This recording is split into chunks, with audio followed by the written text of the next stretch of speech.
आजा राम आजा राम।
सदा परिभवग्नमभीष्टदोहम् तीर्थास्पदं शिवविरिञ्चिन्तं शरण्यम्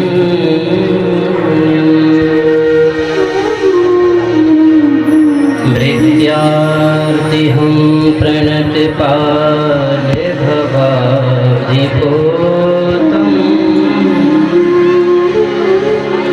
वन्दे महापुरुष ते चरणारविन्दम्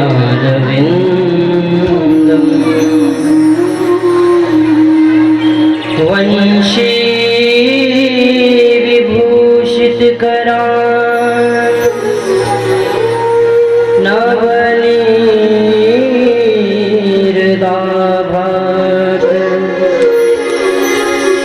पीताम्बराधरुणबिम्बफलाधरोष्ठा पूर्णेन्दुसुन्दरमुखा दरविन्दनेत्रात् कृष्णात् परं किमपि तत्त्वमहं न जानामि। नारायणं नमस्कृत्य नरं चैव नरोत्तमं देवीं सरस्वतीं व्यासं ततो जयमुदीरयेत्।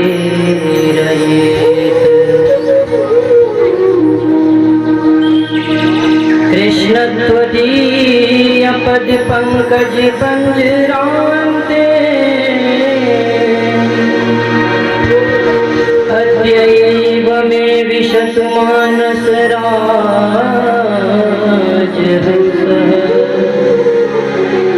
प्राणप्रयाणसमये तपवातपित्तये कण्ठावरोधनविधौ स्मरणं कृतस्ते।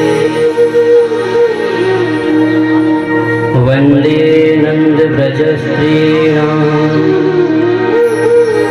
आदरेणुमभीक्ष्णश यासां हरिकथोद्गीतं पुनाति भुवनाश्रयम्।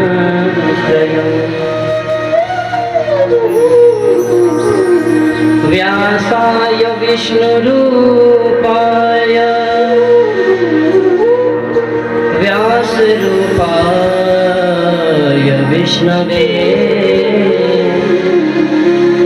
नमो वै ब्रह्मनिधये वासिष्ठाय नमो नमः। श्री राधे मेरी स्वामिनी मैं राधे को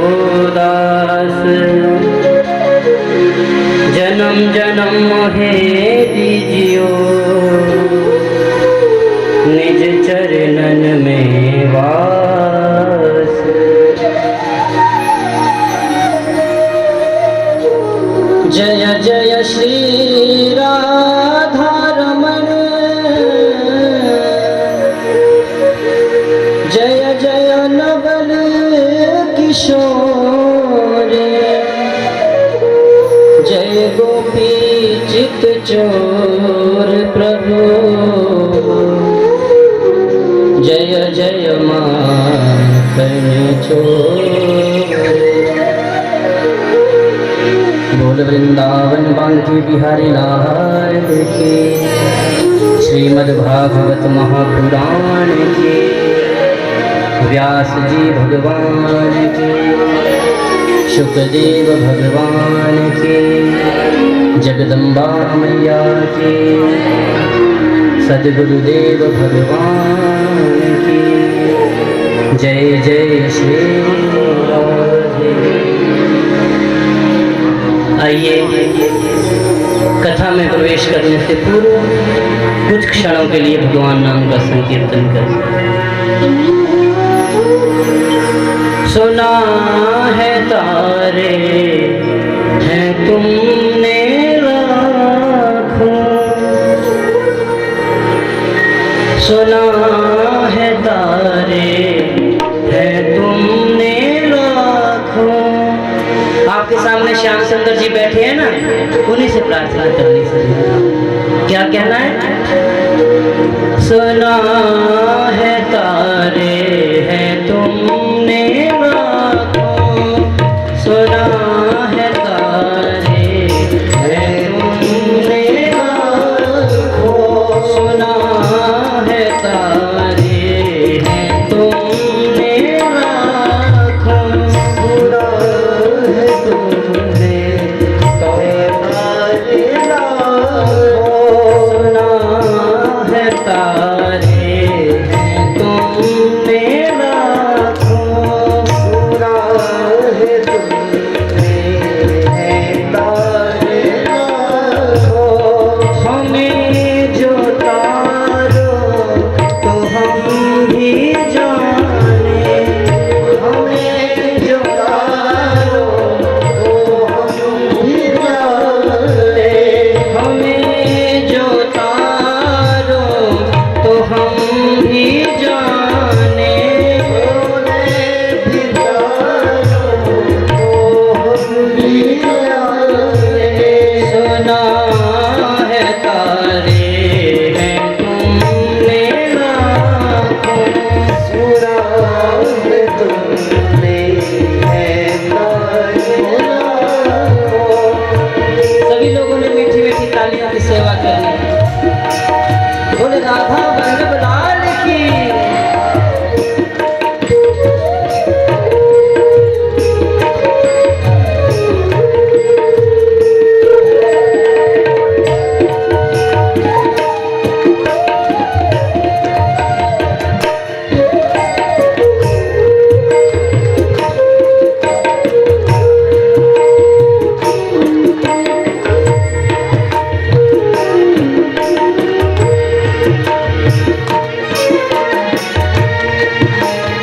हरा हल्या का पाप तुमने, हरा हल्या का श्राप तुमने, हरा हल्या का श्राप तुमने, हरा हल्या का श्राप तुमने, मिटाया शबरी का ताप तुमने, मिटाया शबरी का श्राप तुमने, हरा हल्या का श्राप तुमने,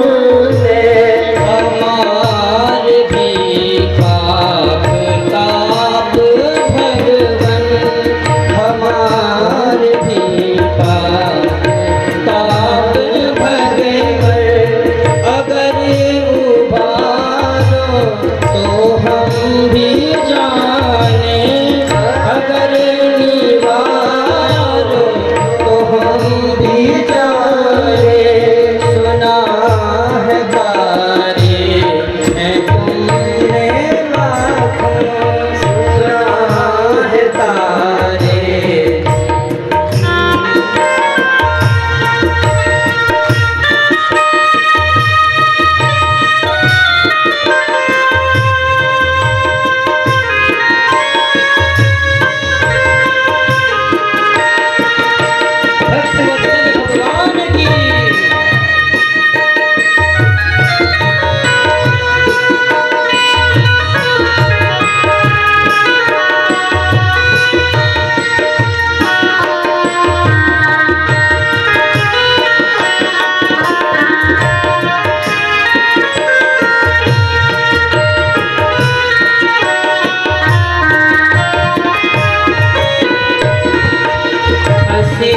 भवर में हमारी नैया खुशी भवर में हमारी नैया हसी भवर में हमारी नैया हसी भवर में हमारी नैया उतारो सागर से है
कोटि ब्रह्मांड नायक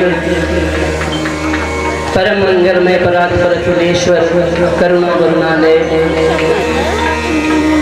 नंद नंदन यशोदा आनंद वर्धन श्री कृष्णचंद्र भगवान जी एवं दशरथ नंदन कौशल्या आनंद वर्धन श्री रामचंद्र भगवान जी की प्रतिमूर्ति श्री मद भागवत महापुराण ज्ञान यज्ञ सप्ताह के अंतर्गत आज हम चतुर्थ दिवस की कथा में प्रवेश करने जा रहे हैं।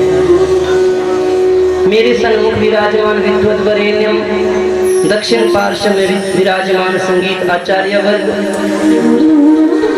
भगवत चरणानुरागी श्रोत्री वृंद, भक्तिमती शक्ति स्वरूपा वात्सल्यमयी करुणामयी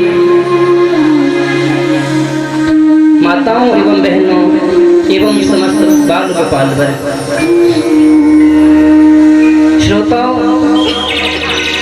इस सनातन वैष्णव परिवार के द्वारा लिए गए एक दिव्य संकल्प के फलस्वरूप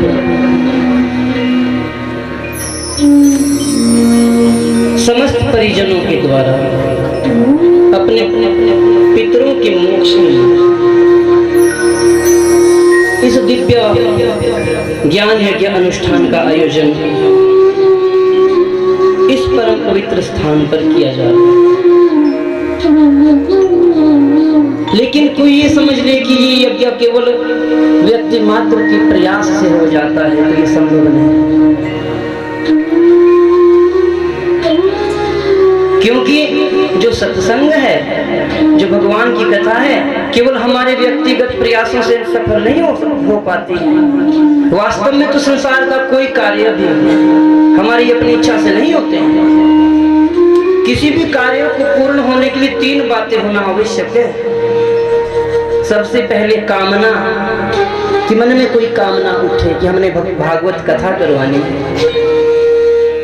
और जो दूसरी बात रहती है वो है कर्म।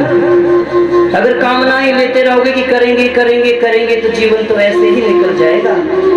कर्म भी तो करना पड़ेगा। जब मन में कामना उठे तो दृढ़ संकल्प जब उठे तो उसके निमित्त हमें प्रयास प्रारंभ करना चाहिए, क्योंकि कर्म से ही तो कार्य की सिद्धि होती है। लेकिन आप मन में कामना करो और उसके लिए कर्म भी करो, तो जरूरी नहीं कि कर्म करने के बाद भी हमें अपने संकल्प की सफलता मिल जाए, जरूरी नहीं।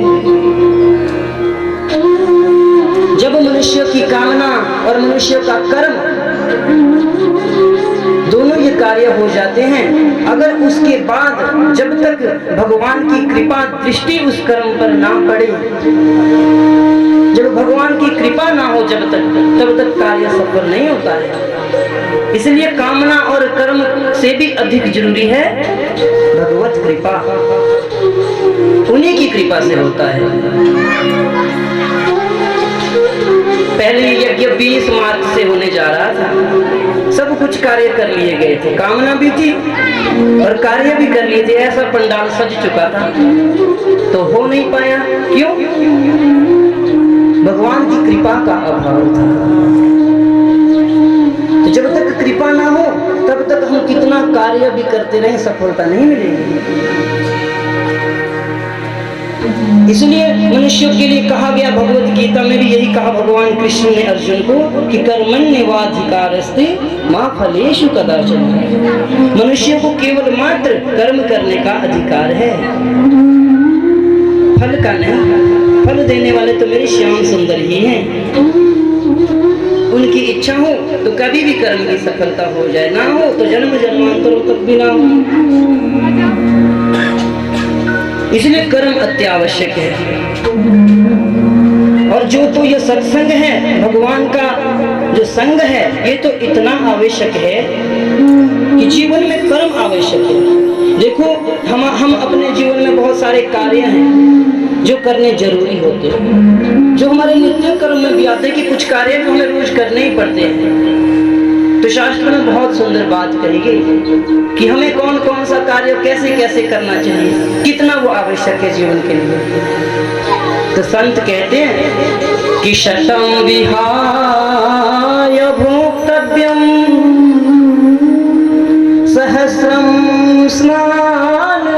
चरेत लक्ष्यं विहाय दातव्यं कोटिं त्यक्त्वा हरिं स्मरेत। बताया गया कि जीवन में अगर हमारे सामने 100 काम भी पड़े हैं तो उन 100 कामों को त्याग करके शतम विहाय भोक्तव्यम, 100 काम छोड़ लेना, पहले भोजन कर लेना। इतना जरूरी भोजन करना है जीवन के लिए, क्योंकि अगर पेट में अन्न नहीं तो काम कैसे करोगे। माताओं बहनों का होता है सुबह से काम में लग जाए, इसलिए भोजन तो करती रहूंगी, 100 काम निपटा दूं। लेकिन शास्त्र कहते हैं शतम विहाय भोक्तव्यम। और दूसरा कार्य क्या बताया, सहस्रम स्नानमाचरेत, 1000 काम छोड़ करके क्या करना चाहिए, स्नानम आचरेत, 1000 काम छोड़ करके भी स्नान कर लेना चाहिए। इतना हमारे शरीर में सुरुचि का मतलब, रुचि तो आप जानते होंगे, अपने शौक के अनुसार ही जो काम करे, स्वस्य रुचिर्यस्य, जो केवल अपने ही शौक के बारे में सोचे, उसकी अपनी मनोकामना पूर्ण हो जाए, बस उसी में ये खुश है।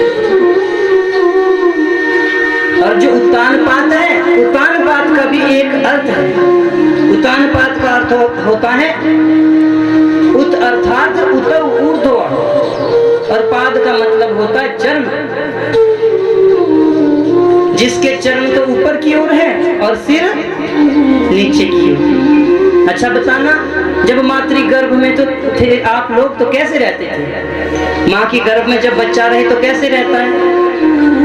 वो भी उल्टा करके रहता है, पांव ऊपर को होते हैं और सिर नीचे को होता है कि नहीं होता है? तो किसी राजा की कथा नहीं है, हम सब की कथा है, हम सभी उत्तानपात हैं।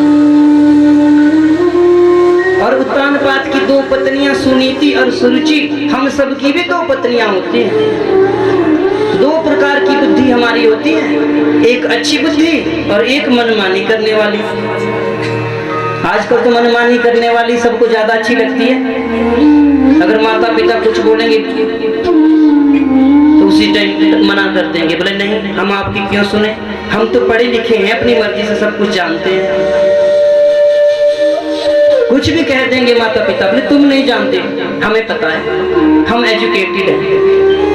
मतलब सुरुचि, प्रत्येक व्यक्ति को, प्रत्येक जीव को अपनी छोटी पत्नी से ज्यादा प्रेम होता है सुरुचि से। हाँ, जहाँ पर कोई ज्ञान की बात है, सुनीति से कोई प्रेम करता नहीं। ऐसी ही स्थिति राजा उत्तानपात की थी। एक दिन तो उस सुरुचि ने अपनी उस बड़ी बहन सुनीति को घर से निकलवा दिया। दोनों सगी बहनें हैं, एक ही राजा के साथ विवाह हुआ है। उत्तानपात बहुत प्रेम करते थे, इसलिए सुरुचि ने सोचा कि मेरी बात टालेंगे नहीं, तो अपनी बड़ी बहन को ही घर से निकलवा दिया। अब बेचारी राज्य के बाहर कुटिया में रहने लगी। लेकिन उत्तानपात जानते थे कि जो सुनीति है, मेरी बड़ी रानी है, बहुत ही समझदार है, इसलिए वो सुनीति से मिलने भी जाते थे कभी चोरी छुपके। सामने तो नहीं जा सकते थे, फिर तो सुरुचि रूठ जाती। अब ये राजा को सहन नहीं होता कि पत्नी रूठ जाए। दोनों के एक एक पुत्र हो गया। जो सुनीति है उसके पुत्र का नाम था ध्रुव, और जो सुरुचि है उसके पुत्र का नाम था उत्तम। दोनों महल के बाहर इकट्ठे खेलते। एक दिन दोनों दौड़ते दौड़ते राजा के महल में गए और उत्तानपात की गोद में बैठ गए। सुरुचि को ये बात अच्छी नहीं लगी कि ध्रुव क्यों बैठ गया, मेरा पुत्र ही राजा की गोद में बैठना चाहिए। धक्के मारकर ध्रुव को निकाल दिया। ध्रुव जी बेचारे 5 वर्ष के रोने लगे। और देखो सुरुचि माँ कितनी निष्ठुर, अपने पुत्र को तो बैठने दे राजा की गोद में और मुझे धक्के मारकर निकाल दिया। इतने क्रोधित हुए कि क्रोधित होकर दौड़ करके अपनी माँ सुनीति के पास पहुंचे, अंक में लिपटने लगे। माँ ने पूछा बेटे क्यों रो रहे हो? बोले मुझे सुरुचि माँ ने डांट कर निकाल दिया, धक्के मारकर, और बहुत गालियां भी दी। क्योंकि सुरुचि डांटने लगी ध्रुव को, बोले अगर तुम्हें राजा की गोद में बैठना है तो तुम मेरे पुत्र बनकर मेरे गर्भ से उत्पन्न होकर अगर आओगे तभी राजा की गोद में बैठ पाओगे, नहीं तो तुम्हें अधिकार नहीं। बहुत बुरा लगा ध्रुव जी को। और साथ में घर से निकलने के लिए ध्रुव जी को कहा, बोले अगर मेरा पुत्र बनना है तो भगवान की तपस्या करो, अगर कहीं वो गलती से प्रसन्न हो जाए और अगर वो तुम्हें मेरा पुत्र बना दे तभी तुम राजा बन पाओगे। सुनीति समझाने लगी, बेटे बड़े डांटते हैं तो बुरा नहीं मानते, रोते भी नहीं। और साथ में समझाने लगी, उस सुरुचि ने सही तो कहा है भगवान की भक्ति करने के लिए, तप करने के लिए। वो सुरुचि तो धन्य है जो तुम्हें भजन करने का मार्ग बता रहे। अब ध्रुव जी 5 वर्ष के हैं, वो क्या जानते भगवान क्या होते हैं, कौन होते हैं, कैसे होते हैं। बोले मैया वो भगवान कहाँ मिलेंगे, तुम मुझे ये तो बता दो। तो सुनीति क्या कहती है, अब अगर किसी से भी पूछा जाए कि भगवान कहाँ मिलते हैं तो कोई बता पाएगा या किसी को पता है? तब भी सुनीति माँ समझाने लगी उस छोटे से बालक को, बेटा भगवान तो कण कण में है, हरि व्यापक सर्वत्र समान। बोले हर जगह में वो रहते हैं। ध्रुव कहने लगे कि अगर वो हर जगह में है तो हमें क्यों नहीं दिख रहे? बोले वो ऐसे नहीं दिखते,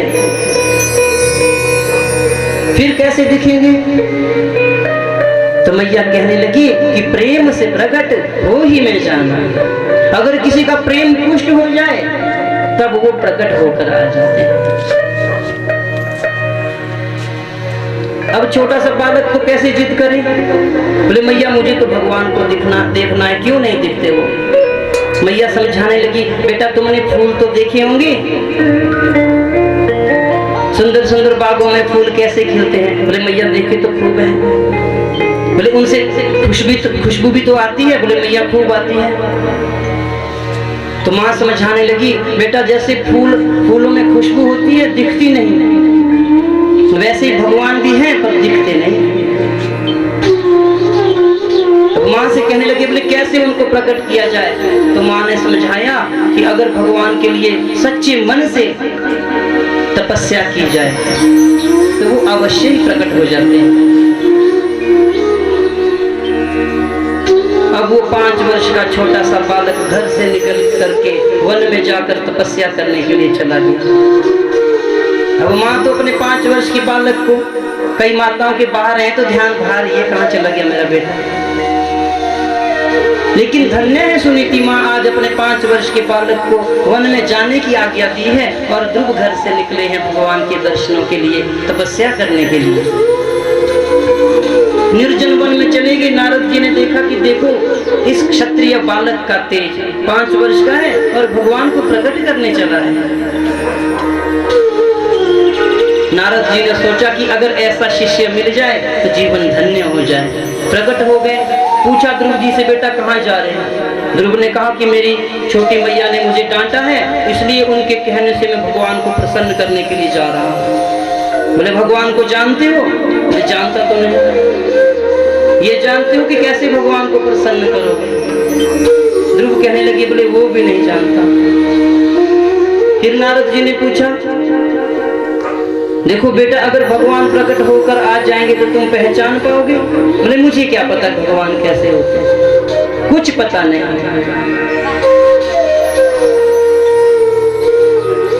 अब नारद जी ने उन ध्रुव जी को भगवान विष्णु को प्रसन्न करने वाला 12 अक्षर का मंत्र दिया। बेटा वन में जाना और ओम नमो भगवते वासुदेवाय, इस मंत्र का जाप करें। ये मंत्र भगवान को बहुत प्रिय है। इस मंत्र का जाप करने वाले को अवश्य ही मोक्ष की प्राप्ति होती है। कौन सा मंत्र है? ओम नमो भगवते वासुदेवाय। जो वैष्णव होते हैं उनको इसी मंत्र का जाप करना चाहिए। अब जानते हैं वैष्णव कौन होता है? वैष्णव के लक्षण सबसे कठिन होते हैं निभाने। वैष्णव कैसे उठता है, बैठता है, खाता पीता है, उसके हर चीज के नियम है। वैष्णव का ये नहीं कि बाजार में चले गए महाराज जूते पहन करके खड़े खड़े वहीं पर लग जाए भोजन करने। वैष्णव तब तक भोजन ग्रहण नहीं करता है जब तक वो अपने लड्डू गोपाल को भोग ना लगाए, तुलसी पत्र के साथ भोग ना लगाए। तामसिक वस्तुओं का कभी सेवन नहीं करता है, मांस मदिरा आदि का। ना किसी का अपमान करे, ना किसी पर क्रोध करे, ना किसी की निंदा करे। ऐसा वैष्णव होता है जो सब में ही भगवान विष्णु के दर्शन करे, वो वैष्णव है। तो वो मंत्र ध्रुव जी को दिया। ध्रुव जी कहने लगे, बोले नारद जी आपने मुझे मंत्र तो दिया, लेकिन इस मंत्र का पाठ कब करूं, कैसे करूं, कहाँ करूं, कौन सा स्थान सबसे अच्छा रहेगा। ध्रुव जी जा रहे हैं वन में। फिर नारद जी ने समझाया, बेटा भगवान का नाम लेने के लिए वैसे तो हर स्थान अच्छा ही होता है, कहीं भी करो, भगवान तो सर्वत्र है, लेकिन फिर भी सभी स्थानों में सबसे श्रेष्ठ अगर कोई स्थान है तो वो है श्री धाम वृंदावन। भगवान का भजन करने के लिए वृंदावन से बढ़कर कोई स्थान नहीं। देखो आप शास्त्र में बहुत पढ़ते होंगे कि कोई भी ऋषि मुनि संत महात्मा वन में चले जाते हैं तपस्या करने, तो वन का मतलब है वृंदावन।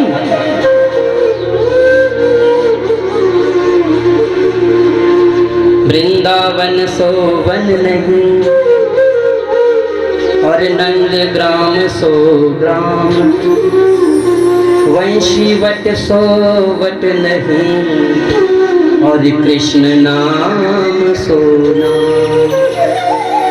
वृंदावन से बढ़कर कोई वन नहीं है। वन का मतलब ये नहीं कि जंगल में चले जाओ, शाली के जंगल में। वन का मतलब है वृंदावन।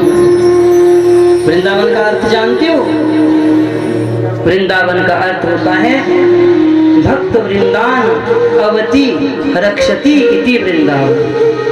जो अपने भक्तों के मान की रक्षा करता है वही वृंदावन है। संसार में जिसको कहीं शरण ना मिले वही वहां जा सकते हैं। दुनिया के सताए लोग यहाँ सीने से लगाए जाते हैं। ऐसा वृंदावन धाम। और वृंदावन में भी नारद जी ने कहा कि पुण्य मधुवनम यत्र। वृंदावन में भी कौन सा स्थान? मधुवन। उस स्थान में जाकर भगवान का भजन करना। क्यों?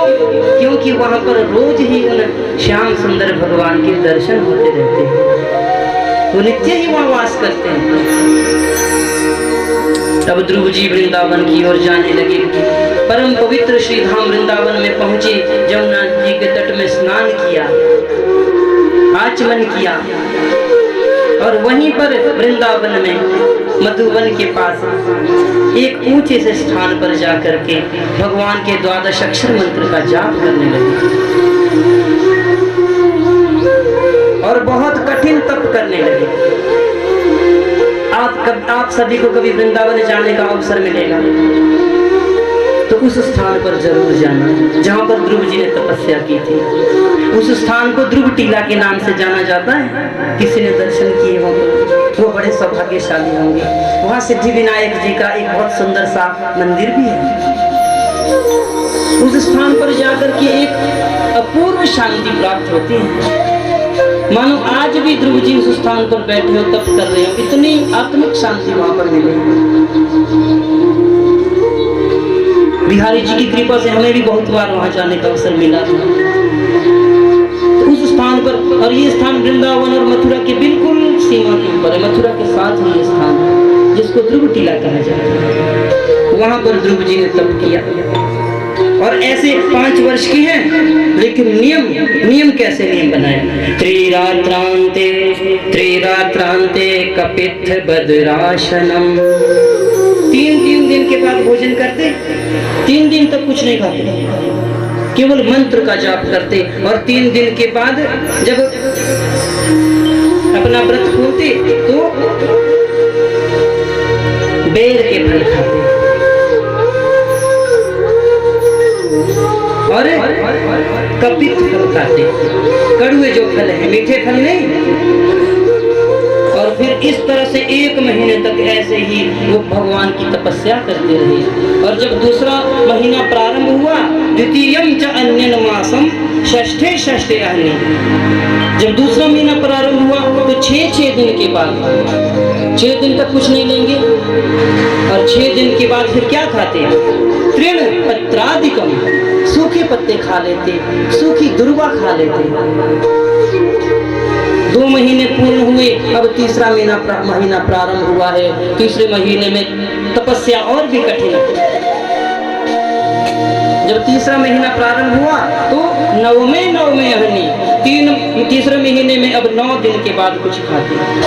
पर यहाँ पे कहा गया नवमे अहनि अभक्षण, कुछ भी नहीं खाते 9 दिन के बाद भी, केवल जल पीते।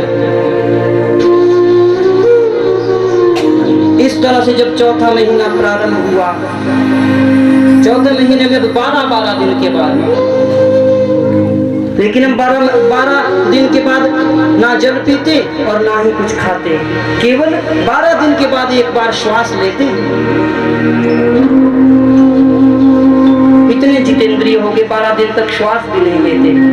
इस प्रकार से घोर तपस्या कर रहे हैं। और जैसे 5वां महीना प्रारंभ हुआ, अब तो ध्रुव जी एक ही चरण पर खड़े हैं, वो भी अंगूठे के ऊपर। 5 वर्ष का वो बालक अपने चरणों के अंगूठे के ऊपर खड़े होकर के इस बार तो ऐसा प्राणायाम, ऐसा श्वास लिया ध्रुव जी ने कि फिर दोबारा से श्वास ली ही नहीं। इसी तरह से समय व्यतीत हो गया। इतना उग्र तप ध्रुव जी करने लगे कि तीनों लोकों की वायु रुक गई। तीनों लोकों में वायु का प्रवाह रुक गया। संसार के जो प्राणी है ना, अब बिना वायु के कौन रह सके? सभी की सांसें थमने लगी।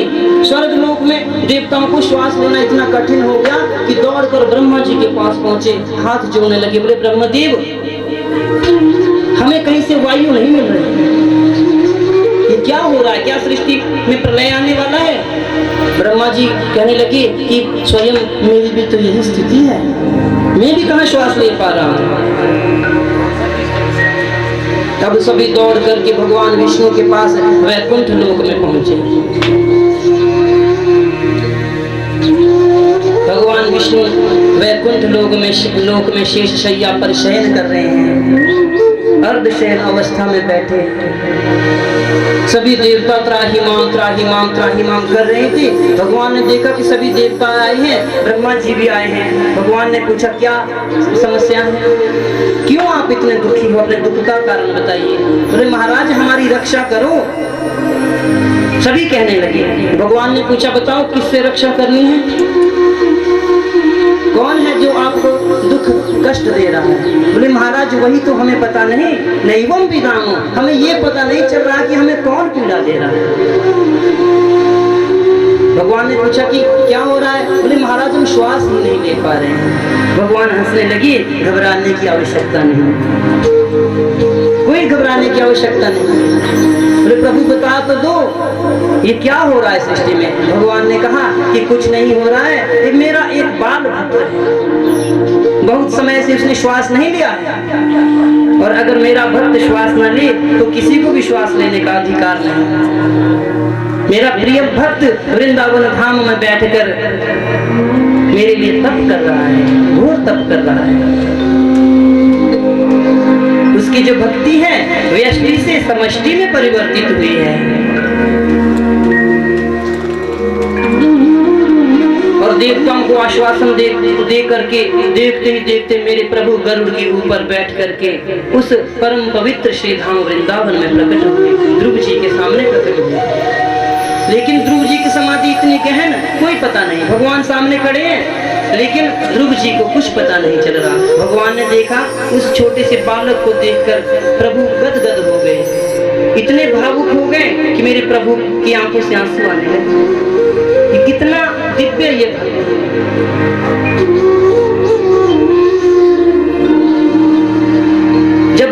देखा कि ध्रुव जी की समाधि नहीं खुल रही है, क्योंकि भगवान के शरीर में कितना दिव्य तेज है, जैसे प्रकट हो तो बड़े बड़ों की आंखें खुल जाए, बड़े बड़ों की समाधि टूट जाए, लेकिन ध्रुव जी की नहीं टूटी। भगवान ने देखा कि इसकी जो भक्ति है इतनी पुष्ट हो गई है कि मेरे आने का इसे कोई पता नहीं चला।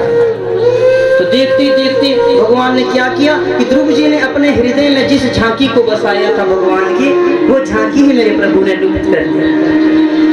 जैसे ध्रुव जी ने भगवान की झांकी को लुप्त होते हुए देखा तो घबराए कि जिनके मैं अपने हृदय में दर्शन कर रहा था वो कहाँ चले गए। घबरा करके जैसे ही आंखें खोली, क्या देखते हैं कि भगवान चतुर्भुज रूप में हाथ में शंख चक्र गदा और कमल का फूल उठाए हुए ध्रुव जी के सामने खड़े। अब ध्रुव जी भगवान की तरफ देखते जा रहे हैं और भगवान ध्रुव जी को देखते जा रहे हैं। प्रभु ने सोचा कि ध्रुव इतना छोटा है, कहना तो बहुत कुछ चाहता है, कह नहीं पा रहा। अब वो 5 वर्ष का बालक क्या भगवान की स्तुति करे, कैसे स्तुति करे। देखते देखते मेरे प्रभु ने अपना जो पांचजन्य शंख है, दिव्य शंख है, उन ध्रुव जी के कपोल में स्पर्श करवाया। और जैसे भगवान के शंख का स्पर्श हुआ, देखते देखते ध्रुव जी को सभी वेदों पुराणों का ज्ञान हो गया, संपूर्ण ज्ञान की प्राप्ति हुई। और हाथ जोड़ करके ध्रुव जी भगवान की स्तुति गाने लगे।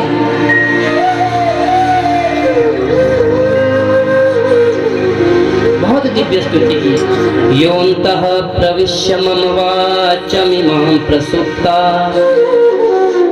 संजीवयत्यखिल शक्तिधर सुधाम् अन्याश्च हस्तचरण श्रवण त्वगादि प्राणान् नमो भगवते पुरुषाय तुभ्यम्। बहुत दिव्य स्तुति गाने लगे। बोले प्रभु, मैं जानता हूँ कि आपने ही मेरे अंदर प्रविष्ट होकर के मेरी सुषुप्त जो बुद्धि है उसको जगाया है, मेरी वाणी को भी जगाया है। मम वाचम इमाम प्रसुप्ता, मेरी जो सोई हुई वाणी है उसको जगाने वाला अगर कोई है तो वो आप हो।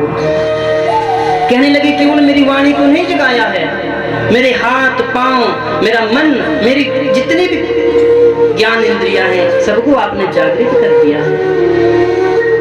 भगवान के चरणों में बार बार नमन करने लगे। भगवान ने देखते ही देखते ध्रुव जी को उठाकर अपने हृदय से लगा दिया। ध्रुव, तुम्हारी तपस्या से मैं आज इतना प्रसन्न हूँ कि अगर तुम चाहो तो तीनों लोगों का साम्राज्य मुझसे मांग लो।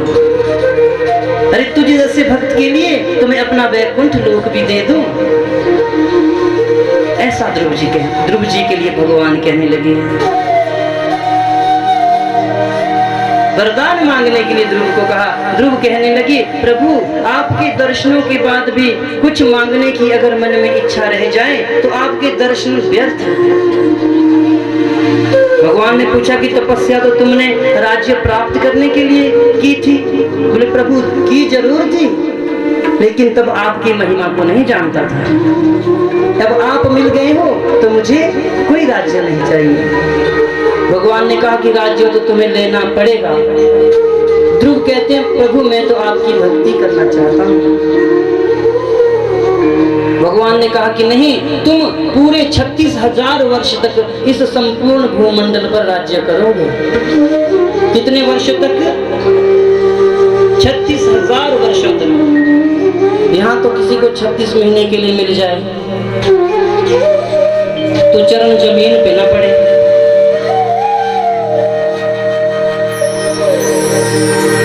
लेकिन ध्रुव जी प्रसन्न नहीं हुए। मन ही मन सोचने लगे कि भगवान ने ये क्या वरदान दे दिया, इस संसार के वैभव से मुझे क्या लेना।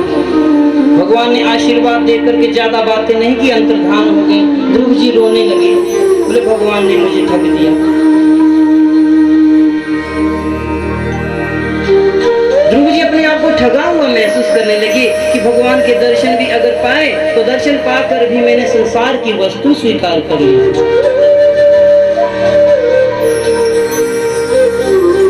घर की ओर जाने लगे। बहुत उदास हो करके। यहाँ तो अगर ड्रीम 11 में कोई 50 रुपए कमा ले तो महाराज हवा में बातें करने लगता है कितने कमाए हमने।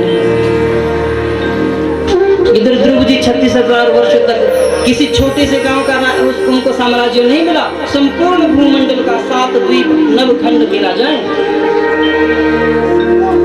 तब भी ठगा हुआ महसूस कर रहे। नारद जी ने घर में जाकर के उत्तानपाद से कहा कि तुम्हारे पुत्र ने भगवान को प्रसन्न कर लिया है। अब खूब स्वागत होने लगा ध्रुव जी का राज्य में। सभी आंखें बिछाकर प्रतीक्षा करने लगे और सुरुचि माँ जिसने घर से निकाल दिया था सबसे आगे खड़ी है उस छोटे से बालक के दर्शनों के लिए। सभी नगरवासियों के सामने ध्रुव जी का स्वागत हो रहा है, फूलों की वृष्टि हो रही है। और ध्रुव जी ने जैसे ही देखा कि सुरुचि माँ खड़ी है तो सबसे पहले दौड़कर अपनी माँ के चरण नहीं छुए, उन सुरुचि माँ के चरणों में गिरने लगे, कहने लगे माँ अगर तुमने मुझे नहीं बताया होगा तो मैं कभी भगवान के दर्शन नहीं कर पाती। उस समय तुम्हारी बात कड़वी जरूर लगी थी, लेकिन अगर तुम वो कड़वे शब्द ना कहती तो मैं कभी भगवान के दर्शन ना कर पाता। अरे तुम तो मेरे लिए साक्षात गुरु हो, तुम्हारे कारण ही तो भगवान मिले। उत्तानपाद को आत्मज्ञान हो गया, अपने पुत्र को राज्य सौंप करके तप करने के लिए चले गए। एक दिन जो सुरुचि का पुत्र उत्तम था वन में आखेट खेलने के लिए गया, यक्षों के साथ युद्ध में मारा गया। जब सुरुचि ने देखा कि मेरा पुत्र यक्षों ने मार दिया तो वो वन में अपने पुत्र को देखने के लिए जाने लगी, लेकिन जंगल में आग लग गई तो सुरुचि भी जलकर राख हो गई। अब ध्रुव अपनी मां सुनीति के साथ रहते, 36,000 वर्षों तक साम्राज्य किया और जीवन के अंतिम समय में ऋषिकेश के पास पहुंचे और ऋषिकेश में गंगा मैया के तट के किनारे भगवान का भजन करने लगे। कहते हैं कि उसी समय जब जीवन का अंतिम समय आने लगा तो ध्रुव के सामने मृत्यु देवता प्रकट हो गए। बोले ध्रुव अब तुम्हारा समय हो गया संसार से जाने का, अब तुम मुझे अपने गले लगा लो, मेरा वरण करो। बोले मैं तुम्हारा वरण क्यों करूं? तो मृत्यु देवता कहने लगे कि मेरा वरण किए बिना कोई संसार से जा नहीं सकता, सभी को मरना पड़ता है। मृत्यु देवता बात कर रहे थे, देखते देखते वैकुंठ धाम से एक दिव्य विमान आया, भगवान विष्णु के पार्षद उसमें बैठे हैं ध्रुव को ले जाने के लिए। ध्रुव ने मृत्यु देवता को कहा महाराज आप मेरा वरण तो कीजिए लेकिन थोड़ी देर के लिए सर तो झुकाइए। जैसे मृत्यु देवता ने सर झुकाया तो मृत्युम मूर्धनि पदम दत्वा, मृत्यु देवता के सिर के ऊपर चरण धर करके वो ध्रुव उस दिव्य विमान में बैठकर इस शरीर की वैकुंठ लोक की यात्रा पर चले गए, वैकुंठ लोक के लिए चले गए ध्रुव। ऐसे भगवान के भक्त। लेकिन रास्ते में जाने लगे, पार्षदों से पूछा भाई मुझे कहाँ ले जा रहे हो? तो पार्षद कहने लगे देखो भगवान ने तुम्हारे लिए एक अलग ही लोक बना दिया अपने वैकुंठ के साथ। बोले वो कौन सा लोक है? तो पार्षद कहने लगे उसे ध्रुव लोक के नाम से जाना जाए। देखते तो होंगे आप, आज भी चमकता है उत्तर दिशा में। लेकिन ध्रुव जी प्रसन्न नहीं हुए, उल्टे उदास हो गए। पार्षदों ने पूछा कि तुम्हें दिव्य वैकुंठ लोक की प्राप्ति हुई है, अब तो प्रसन्न रहो। बोले मैं कैसे प्रसन्न रह सकता हूँ? पार्षद हैरान हो गए, वैकुंठ का सुख मिलने के बाद भी प्रसन्नता नहीं। बोले अपने दुख का कारण तो बताओ।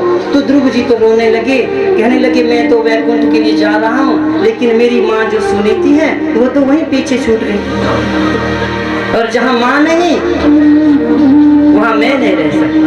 कहने लगे कि मेरी जो माँ है उन्हीं के चरण मेरे लिए वैकुंठ हैं, जहाँ मेरी माता के चरण रहेंगे वही स्थान मेरे लिए वैकुंठ हो जाएगा। रोने लगे ध्रुव, मैं तो जा रहा हूँ लेकिन माँ को तो वहीं छोड़ आया। इतने ध्रुव दिव्य। देखो श्रोताओं, जो माता पिता हैं वही वास्तव में हमारे भगवान हैं।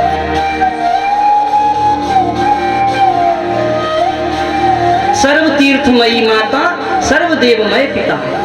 जो माँ है अगर कभी तीर्थों में भ्रमण करने का मन करे, सोचने लगे कि पैसे भी नहीं है, समय भी नहीं है, सभी तीर्थों का भ्रमण कैसे करूं, सभी तीर्थों का स्नान कैसे करूं, तो अपने माँ के चरण धो लेना और उन चरणों के जल को अपने सिर पर छिड़का लेना। सभी तीर्थों में स्नान करने का फल मिल जाएगा। इतने दिव्य माता के चरण, सर्व तीर्थमयी माता। पुराणों में कहा गया है, मैं अपनी तरफ से कुछ नहीं बोलता, ना मुझे कुछ बोलना आता है।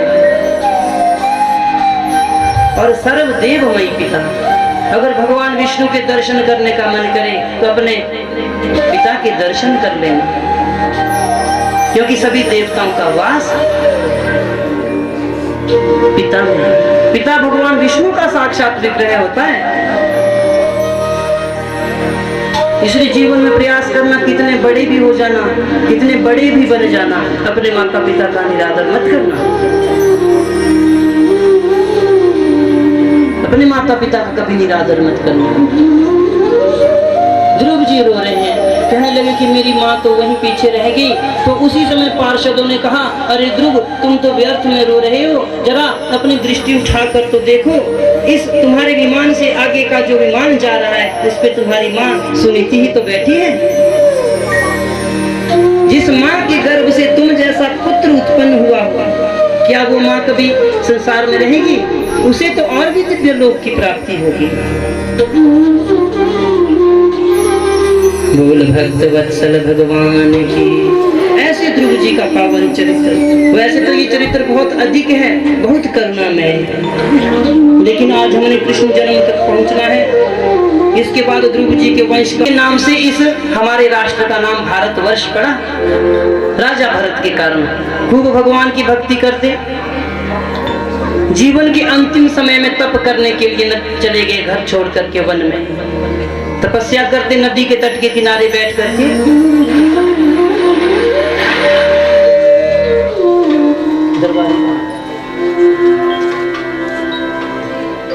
बोल भक्त वत्सल भगवान की। राजा भरत के बारे में आपको बता रहा था। वन में तपस्या करने लगे, नदी के ऊपर से कूद गए। मरता क्या ना करता।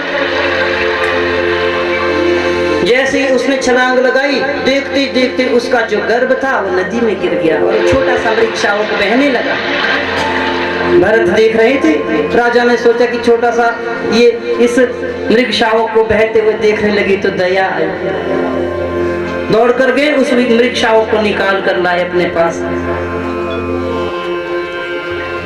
इतना मोह उस मृग से होने लगा कि पहले तो खूब 12 घंटे तप करते, अब दिन भर यही ध्यान रखते रहता कि फिर से कोई शेर ना आ जाए या कोई जानवर ना आ जाए इसको खाना नहीं। हरी हरी घास लाता।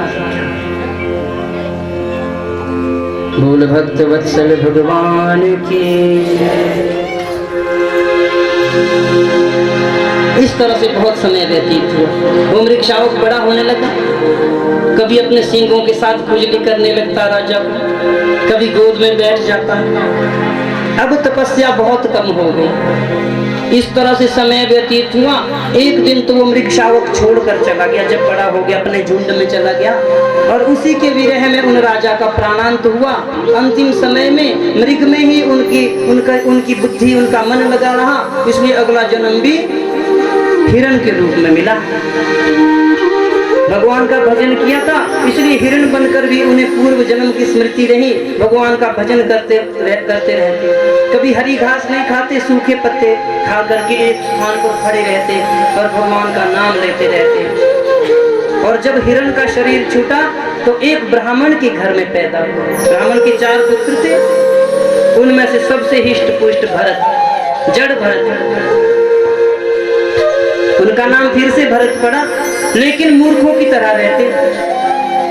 सभी समझते ये तो कुछ भी नहीं जानता है, इसलिए उनको सभी जड़ भरत कहते। एक दिन भाइयों ने घर से निकाल दिया, बोले तुम खाते खूब हो, काम कुछ करते नहीं।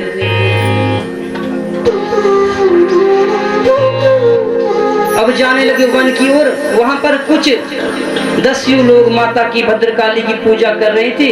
बलि के लिए किसी नर बलि की आवश्यकता थी, तो भरत जी को ही पकड़ कर ले गए। भद्रकाली के सामने खूब सुंदर सुंदर पकवान खिलाए और अंत में जैसी माता के सामने बलि देने के लिए प्रस्तुत किया, जैसी तलवार से उनको काटने की कोशिश की, मां उस मूरत से प्रकट हो गई। देखते देखते उन सभी दुष्टों का संहार किया। लेकिन जड़ भरत तो ऐसे थे, ना कभी दुखी होते ना कभी प्रसन्न होते। जानते थे सुख दुख तो शरीर का स्वभाव है। भगवान के भक्त थे, लेकिन कोई उन्हें ये नहीं समझ सकता था कि वो भक्ति भी करते हैं।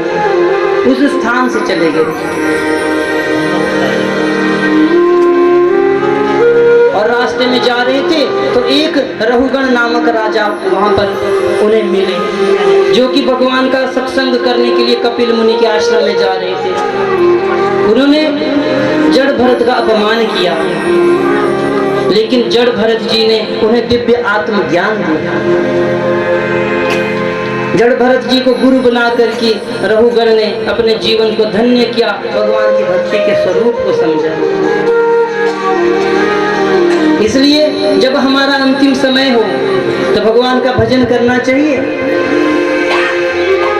हाँ, ये बात सही है कि हमें सबके प्रति दया की भावना रखनी चाहिए, लेकिन दया मोह में परिवर्तित ना हो जाए। भक्ति मार्ग में अवरोध उत्पन्न करने वाला मोह होता है।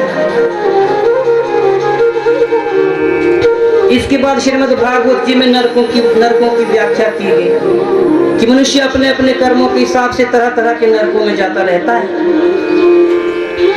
जो हम कर्म करेंगे उसके अनुसार ही हमें नरक भोगने पड़ते हैं। 28 प्रकार के नरक बताए गए। परीक्षित ने पूछा सुखदेव जी से, महाराज नरकों के नाम बताइए, तो तरह तरह के नाम बताए। कामेश्वर, अंधकामेश्वर, रौरव, बैतरणी, कालसूत्र, असीपत्र वन, 28 प्रकार के नाम बताया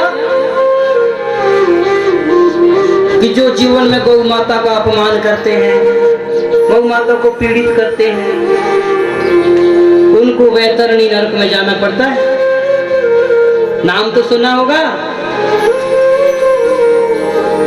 वो एक ऐसा नरक है, उस नरक से कोई भी पार नहीं लगा सकता, कोई भी नहीं, स्वयं भगवान भी नहीं। उस नरक से पार लगाने की सामर्थ्य अगर किसी में है तो वो केवल मात्र गौ माता में है। आपने घर में देखा होगा, सभी के घरों में जब कोई मरता है तो बोलते हैं भाई इसे वैतरणी करवाते हैं। पहले तो उस समय गौ दान करवाया जाता था, क्योंकि गौ माता की पूंछ पकड़कर ही वैतरणी नरक से पार जा सकते। आजकल तो वैतरणी की जगह में बस वस्त्र का दान कर देते हैं, पर उस वस्त्र को पकड़कर कोई पार नहीं जा सकता। गौदान कहां से करेंगे? गौ तो है नहीं, गौ तो सड़कों में है।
तुझको अर्पण, पाप पुण्य भी तेरे अर्पण, पाप पुण्य भी तेरे अर्पण, बुद्धि सहित मन तुझको अर्पण, बुद्धि सहित मन तुझको अर्पण, ये जीवन भी तेरे अर्पण, ये जीवन भी तेरे अर्पण। मैं तेरे चरणों की दासी, मैं तेरे चरणों दी पार। बांके बिहारी लाल की।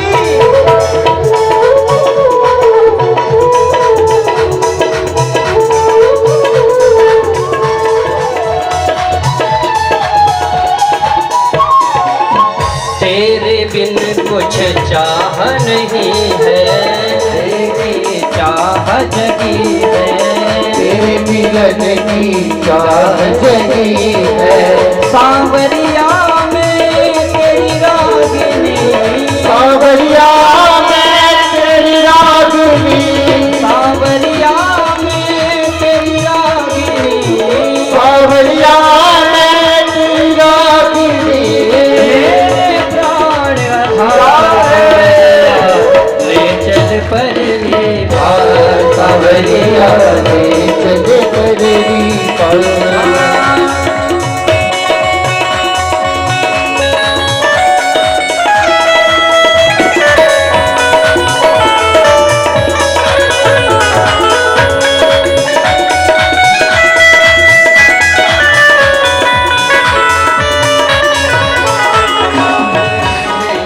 बरस रहा बहुत हुई अब हार गई मैं, बहुत हुआ अब हार गई मैं, बहुत हुई अब हार गई मैं, बहुत हुआ अब हार गई मैं। क्यों छोड़ा मझधार सवरिया, ले चल परली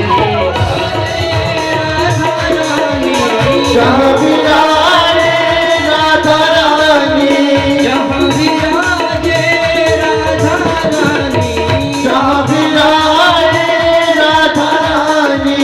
कल मेरी सरकार कन्हैया, ले चल परली पार सांवरिया, ले चल परली पार सांवरिया, ले चल परली पार सांवरिया, ले चल परली पार सांवरिया, ले चल परली पार सांवरिया, ले चल परली पार सांवरिया, ले चल परली पार सांवरिया, ले चल परली पार सांवरिया, ले चल परली पार सांवरिया, ले चल परली पार सांवरिया, ले चल परली पार सांवरिया, ले चल परली पार। बोल भक्त वत्सल भगवान की।